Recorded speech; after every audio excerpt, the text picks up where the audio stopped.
गोपी लोग के सखी लोग आपस में बात करता। दीपक तने को जयकारी बोल कहे कि छोटे बाबा के आवाज में उदम बाना खाली हास कलाकार में बना। अच्छा हमारो चलिए कृष्ण भगवान के नाम पे जयकारी।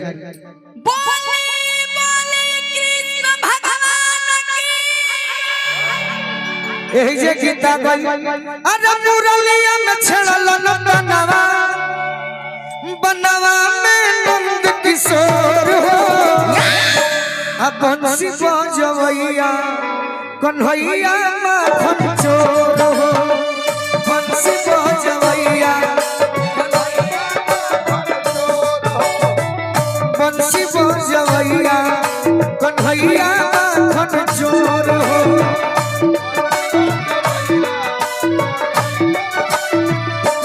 हमारा मनोज राय जी, मनोज राय उत्तम जी, प्रधान सब जिला उपाध्यक्ष बलिया उत्तर प्रदेश।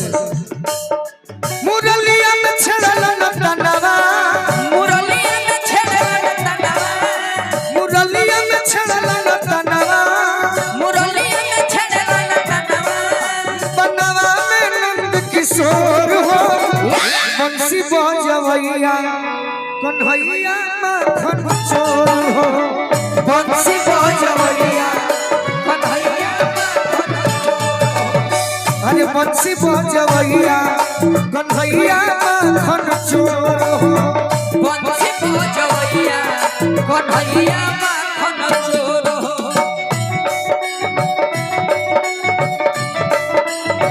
क्या बात है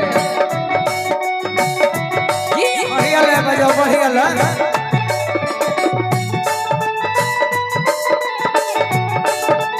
ये छोटे बाबा अरे बंसी बजवैया कन्हैया माखन चोर हो बंसी बजवैया। कन्हैया और देखिए गोपी लोग का कहता का कहता चकावा चकैया बाछा बाछी औरी गैया छकावा छकैया बाछी और गई चकावा चकैया बाछा बाछी औरी गैया छकावा छकैया बाछा बाछी और गई प्रेमवे में डोले लेका नमवा के पतैया रे बाबे में डोले लेका दबवा के पतैया अरे प्रेमवे में डोले लेका नमवा के पतैया रे बाबे में डोले लेका दबवा के पतैया देखो नीरे मोरवा मोरनी खटी रे मोरवा मोरनी देखो नीरे मोरवा मोरनी खटी रे मोरवा मोरनी वो छोर में गललस छोर हो का भाई कृष्ण जी के भजन निमन नहीं खेला आज भल लगावे के बाद अरे बंसी बजवैया कन्हैया माखन चोर हो बंसी बजवैया कन्हैया माखन चोर हो बंसी बजवैया कन्हैया माखन चोर हो बंसी बजवैया कन्हैया माखन चोर हो।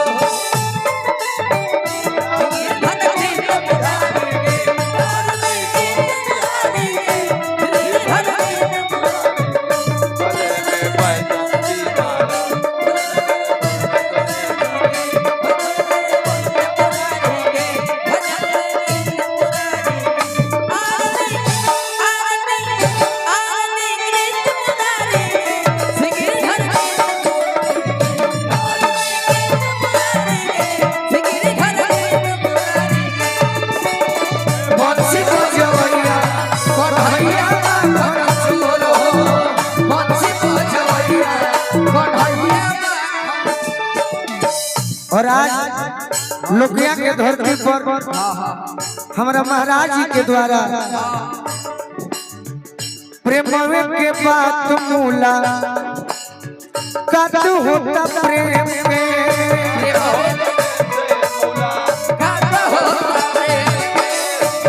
चैनपुर पुलिस स्टेशन बालाजी जी आरपी के जवान के तरफ से। हाँ जी अरे प्रेम में के बात मूला कत होता प्रेम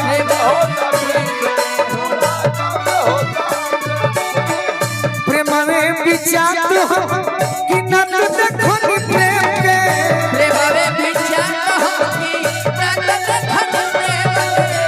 प्रेम में विचार हो कि न तो देखो नी प्रेम के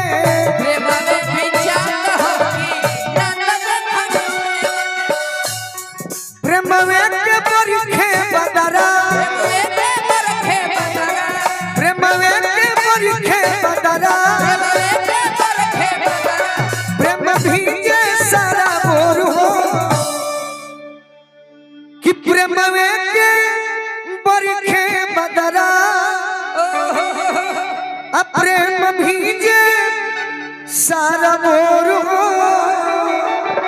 क्या बात है कि बंसी बजवैया कन्हैया माखन चोर हो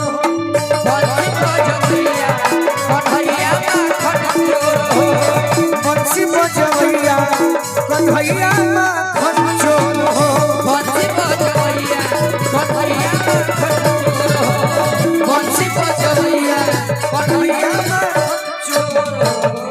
माइनर दे दो।